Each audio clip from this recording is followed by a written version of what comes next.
இந்த வீடியோவில் வந்து நம்ம கோரடல் ஃபில்லட் பார்க்கலாம். ஃபஸ்ட்டு நான் மினிமல் வச்சுக்கிறேன். இந்த எட்ஜை மட்டும் செலக்ட் பண்ணிக்கிறேன். இதோட வேல்யூ வந்து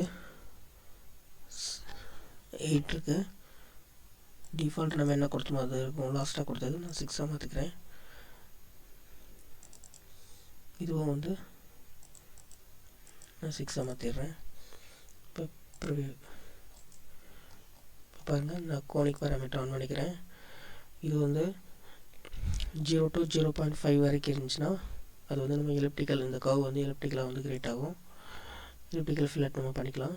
0.5 இருந்துச்சுன்னா பாருங்கள், இது வந்து இப்போ வந்து பேராபாலா ஃபில்லட்டு இந்த மாதிரி வரும். 5 to 1, 0.5 to 1 இருந்துச்சுன்னா அது வந்து ஹைப்பர் போலாக வந்து இந்த கர்வ் வந்து கிரியேட் ஆகும். ப்ரிவியூ கொடுத்த நம்ம அப்டேட் பண்ணும்போது பாருங்கள் சேஞ்சஸ் ஆகும். இது வந்து ஹைப்பர் போலோ. ஸோ இந்த மாதிரி ஃபில்லட் வேணும்னா நம்ம கொடுத்து க்ரியேட் பண்ணிக்கலாம். இப்போ நான் இதை எடுத்து விட்டுறேன். மோரில் போயிடுங்க அப்படின்னு வந்து லிமிட்டிங் எலிமெண்ட் நம்ம ஆல்ரெடி முன்னாடி பார்த்ததே மாதிரி தான். இப்போ வந்து நான் இந்த பிளெயினை வந்து செலக்ட் பண்ணுறேன்.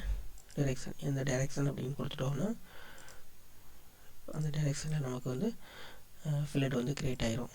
அது ரெஃபரன்ஸாக எடுத்துகிட்டு பிளெயினை பேஸ் பண்ணி வந்து நமக்கு க்ரியேட் ஆகிடுச்சு. இதுதான் வந்து கோரடல் ஃபில்லட்.